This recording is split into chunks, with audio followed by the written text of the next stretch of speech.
Тени скользят среди тишины, лучи оставляют след, как шрамы на стенах. Искаженные звуки в бескрайних залах. Неизвестное шепчет, что только начинается. Временные петли, в которых застряли мир забытых слов и звуков, что не унять. Загадочный звук летит в просторы глаз, лишь холодный свет и тени, что не спят. Ушедший мир, жаль, что в этом мире нет тепла.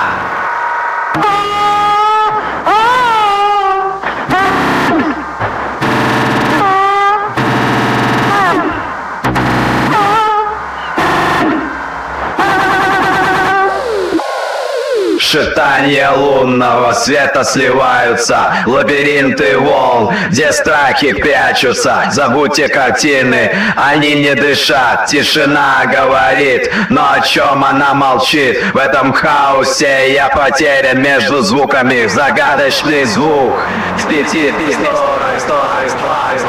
холодный свет и тени, что не спят. Ушедший мир, жаль, что в этом мире нет тепла.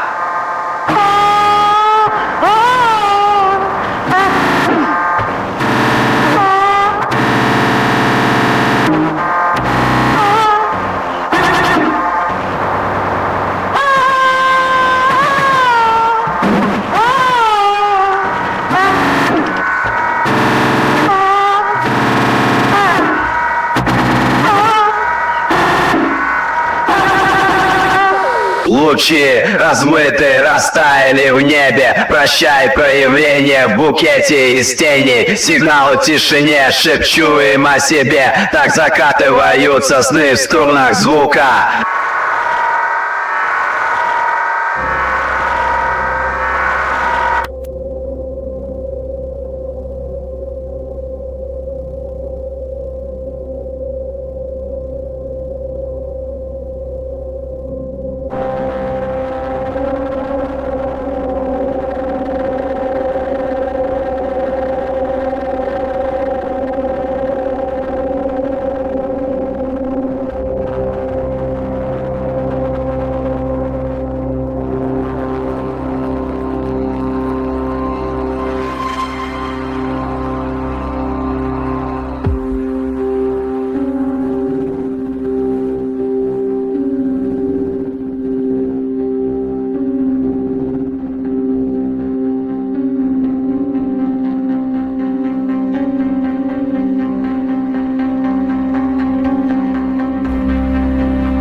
All right, welcome to the deep dive. We're all about cutting through the clutter, getting straight to the good stuff. Yeah, insightful knowledge, no fluff. Exactly. We want you to grasp these complex ideas without getting bogged down, and maybe even have some of those aha moments along the way.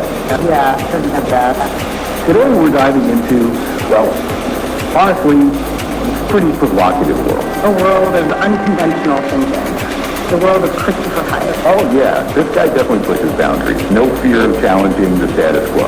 Absolutely. He was a psychologist, an occultist, an author. Kind of a jack of all trades. Yeah, a true intellectual rebel. I came across a fascinating YouTube video transcript called Christopher Hyatt, Undoing Yourself, from the Human Life Experience channel. And I thought, we gotta see that. Absolutely. We're going to unpack his ideas about ritual magic, the way we think, evolution, social control, even personal transformation. Yeah, he's got some really hands-on techniques for that. All right, so let's jump right in with ritual magic. Hyatt says it's not some, medieval dark arts thing. No, not at all. He actually argues that it's a natural human activity, like something primal, something that predates organized religion. Really? So like going back to our hunter-gatherer ancestors. Exactly. He suggests it was just like how they interacted with the world, a way of making sense of things. So he's saying it's not some weird invention, but actually a fundamental part of being human. Yeah, and I think that raises an interesting question for us. Could some of our seemingly irrational impulses, or like rituals we do, could those have deeper, more primal roots than we realize? I mean, that's kind of fascinating to think about. Like, where do those things really come from? Right. What's interesting is that Hyatt focuses on the psychological function of these early rituals. He suggests that by actively participating in these symbolic acts, our ancestors could reduce anxiety and gain a sense of control. Like a feeling of agency, right? Like they could actually influence their environment. Exactly. It was a way of shaping their psychological landscape, through deliberate action. It's almost like early humans actively shaping their reality through ritual. Yeah, and he contrasts this sharply with religion. Oh yeah, how does he see that? He calls it a psychopolitical physiological device. He thinks it's primarily for political ends, and that it promotes a more passive role for the individual. Okay, so less about individual agency, more about control from the public. Yeah, and you control. It's often about acting for something driven by fear or a sense of lack, right? Yeah, that's it. So, if he's right, then a lot of our societal norms are beliefs leftovers from power structure. In a way, yes. It's like asking yourself, which of my beliefs are actually mine, and which ones should I just ignore? Whoa. Okay, that really makes sense. So to zoom out a bit, Hyatt sees religion as a mechanism for mass leadership and control, where individuals are kind of like passive recipients of doctrine. Okay, yeah, I'm following you. And magic is the opposite. Yes. He sees magic as being about taking direct action to achieve a desired outcome. Okay, now here's where it gets really wild. Hyatt says that magic is closer to science than it is to religion. He does. He actually thinks religion is opposed to both magic and science. That's a big statement. That is. What does he see in magic that aligns with, scientific methods in a way that religion doesn't? Well, I think it comes down to how we approach understanding and interacting with the world. Both magic, as Hyatt defines it, and science involve experimentation, a drive to understand, and even manipulate reality. Okay, so they both take an active role. Yeah, there's this element of exploration and intuition, whereas religion, often prioritizes faith and it's about dogma. Okay, so more about accepting what's given, not questioning or experimenting. Yeah, less about direct engagement. Right, let's move on to his ideas about how we think. He starts by saying that magical thinking is, and I quote, the true natural form of operation of the human brain. A very bold claim. Yeah.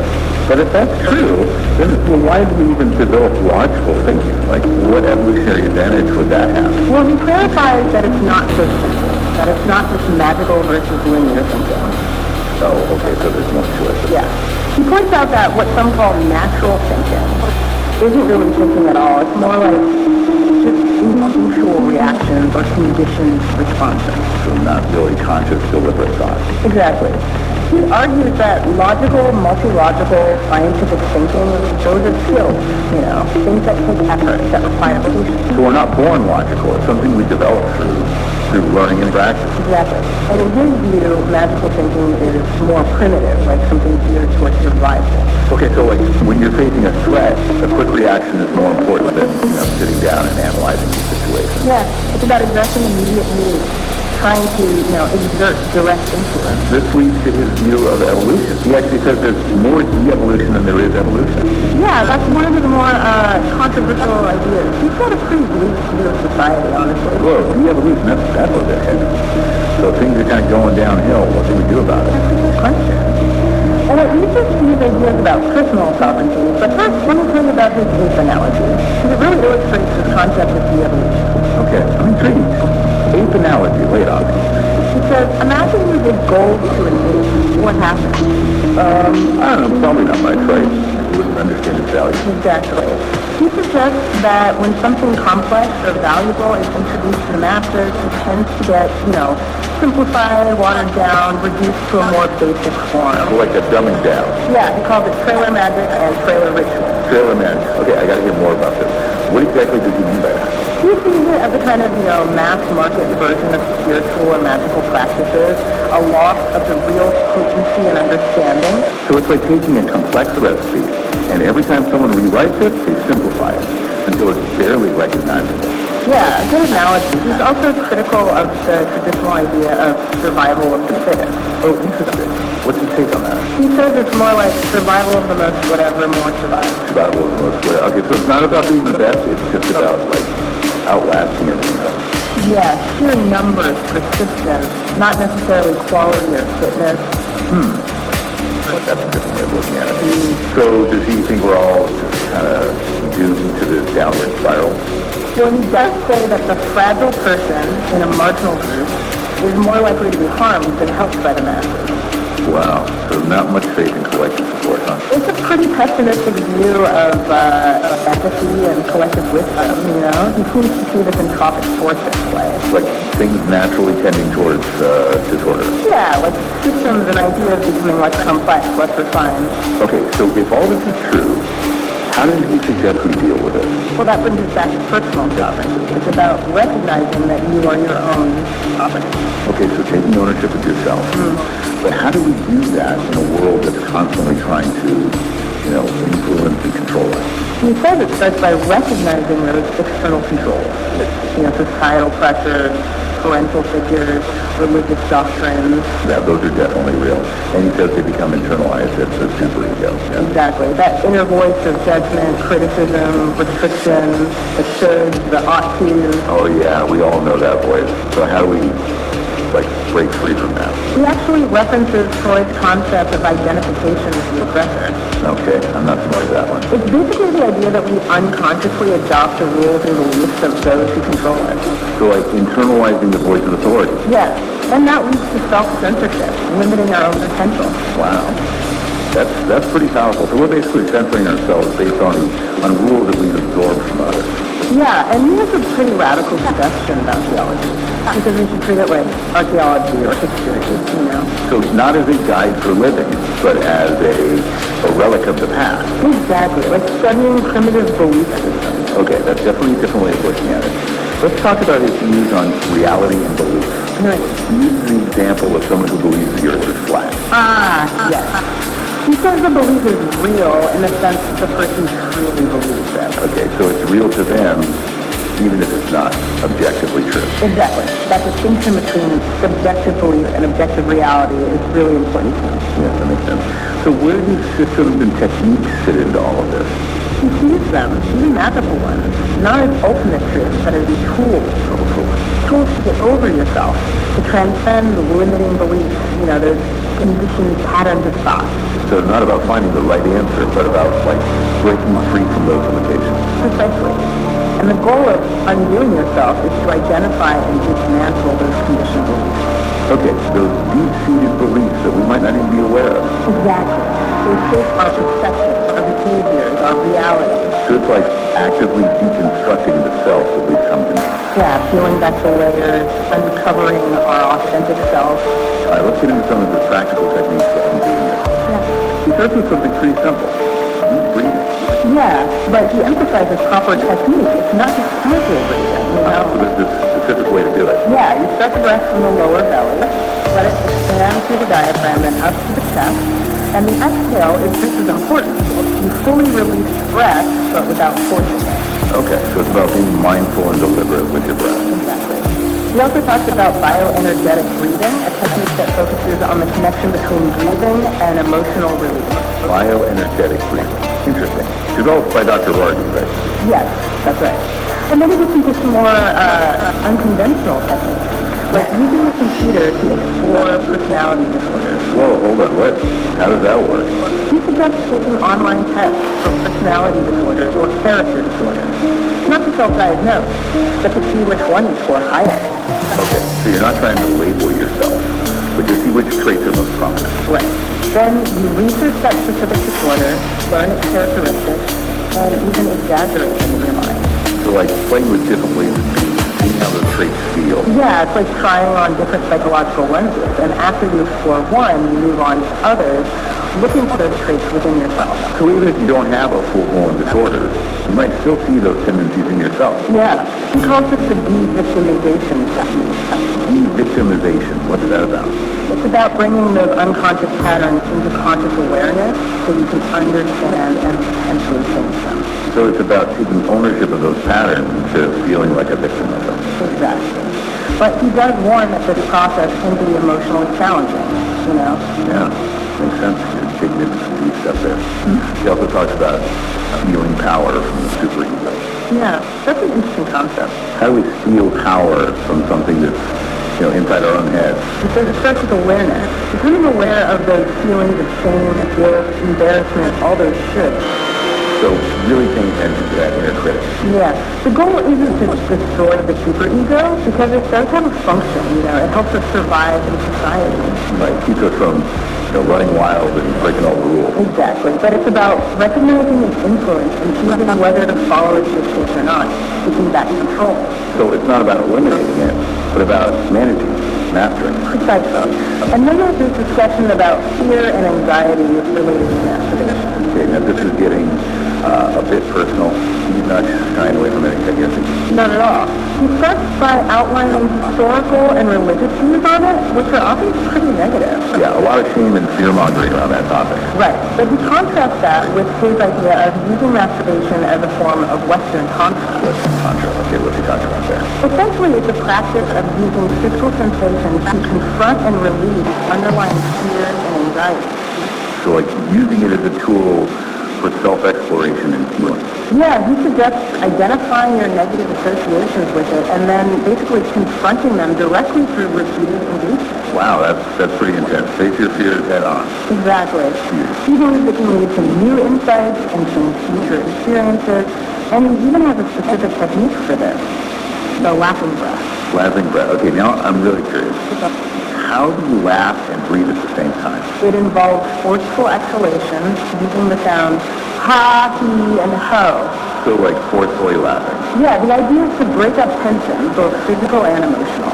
Interesting. And he recommends doing this during and after masturbation. Yes, to counter any lingering negative associations. Okay, so it's like actively replacing those negative feelings with laughter and release. Right.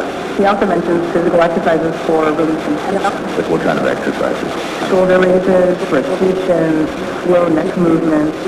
He even says that feeling nauseous during neck exercises can be a sign of tension being released. Whoa, okay, maybe go easy on those neck rotations. Right, maybe.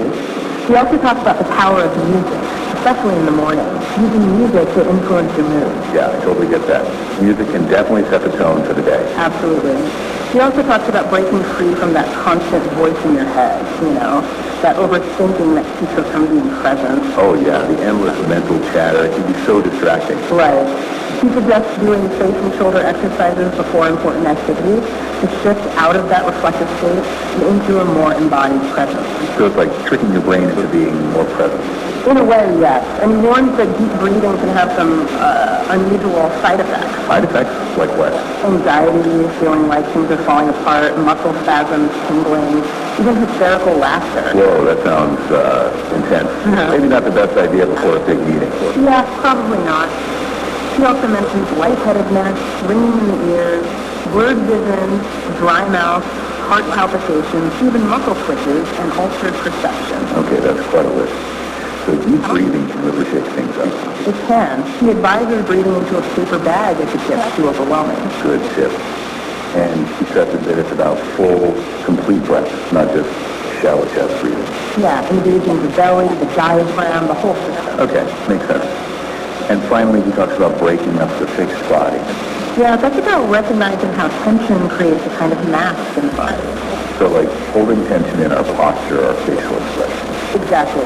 He recommends stretching, moving the head, neck, shoulders, even consciously changing your walking pattern. So becoming aware of those habitual movements and trying to change them. Yeah, and he talks about trusting the body's innate wisdom, that ancient mind that knows more than we realize. Okay, that's a powerful image. So we covered a lot here, from ritual magic to de-evolution, from the superego to the laughing breath. It's been a wild ride through Hyatt's mind. Definitely. He challenges us to rethink a lot of our assumptions, about religion, evolution, even our own bodies and minds. Yeah, he's not afraid to push buttons and make people uncomfortable. But I think there's a lot of value in that, Yeah. It forces us to examine our beliefs, to dig deeper. Absolutely. He urges us to question the shoulds that we've internalized, to really look at what's driving our thoughts and behaviors. And gives us some concrete tools to start that process. Even some of them are a little out there. Yeah, from deep breathing to confronting our fears through laughter, he's got a unique approach. So, after all this, I'm curious. What's one should that you're thinking about questioning right now? That's a good one. What about you? There's so many to choose from. But I think that's a good place to leave it, Give our listeners something to ponder. Yeah, something to explore. We encourage you to check out the original source material. Echos verlieren in die Nacht. See what resonates with Ein you. Schatten spielt sichtbare Wellen. Thanks for taking Fröhlich the stimmen time. fremde Lieder und 10.000 Worte wirbeln um die Zeit. Und die Klänge schäumen und sie brechen ein.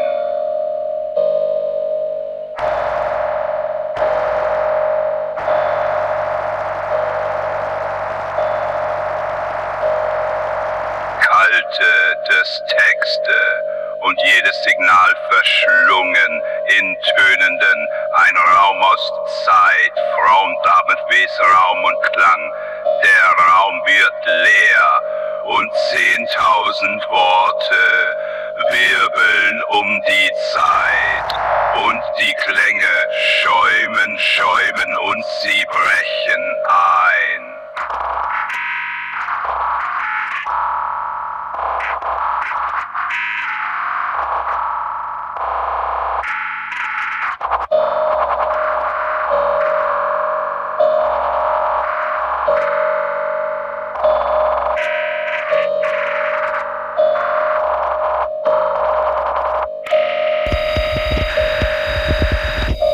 Bausteine brechen, kalte Wahrheit, die Welt verzerrt sich in schimmernden Grauen. Von Stimmen, dort Geflüster, Und versunken 10.000 im Raum, Worte Echo links, wirbeln um die immer wieder Zeit. hören, Und die ein Bild Klänge niemals schäumen und sie brechen höhere ein. Stimmen, die Mechanik der Puls, grenzenlose Furcht, verborgene Räume, ein Schatten, ein Licht, Raumzeit, Komposition und in 1000 Schichten Klang in deinem Körper und die Stimmen flüstern und sie singend leise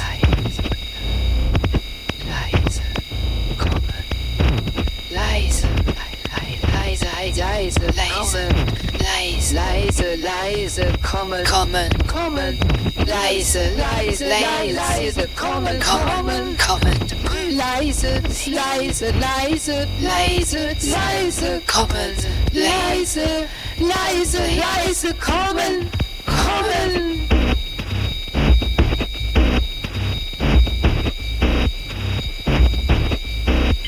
Haupthaus schichtlich haben.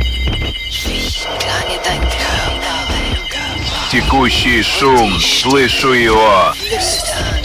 Заброшенные частоты в унисон все гудит. Как старый ток мир за границей времени зовет. Шум волн, искажение призраков. Сквозь кабели шепот пустоты. Холодный свет, свет, что не горит, только тени осколков в звуках. Мир вибраций. В нем уже нет живых, лишь искусство.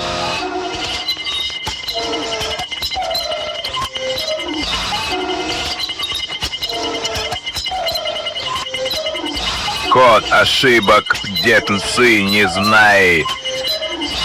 Криптовый шепот, 9-й раз. Век механики спиритического духа. В красках света не виден след. Разум замерз, но он все помнит. Холодный свет, свет, что не горит, только тени, осколок в звуках. Мир вибраций, в нем уже нет живых, лишь искусство. Криптосигналы, коды несут, шумный эфир. Неоновый дождь, что капает в тишине. Сквозь лабиринты, где спят звезды. Между мирами искрящиеся коды, как струнный звук. Здесь время разрывают эхо крик. в нас. Холодный мир, он за стеклом, разделенный туманом из слов. Коды камеры шепчут в тени, и ты никем. Живые волны, ловлю их тут. Мгновения сменяются в пустоте. Тестовые знаки, мрак нас зовет. Рассекает звук, все в серебре. Пока существует этот эксперимент, я еще вижу, как тонет сон. Холодный мир, он за стеклом, разделенный туманом из слов. Коды камеры шепчут в тени, и ты никем. Странные формы, образы в дыму. Тени готовятся замереть в тишине, где будет свет и будет тьма на грани двух миров. Что мы видим? Холодный мир, он за стеклом, разделенный туманом из слов. Коды камеры шепчут в тени, и ты никем.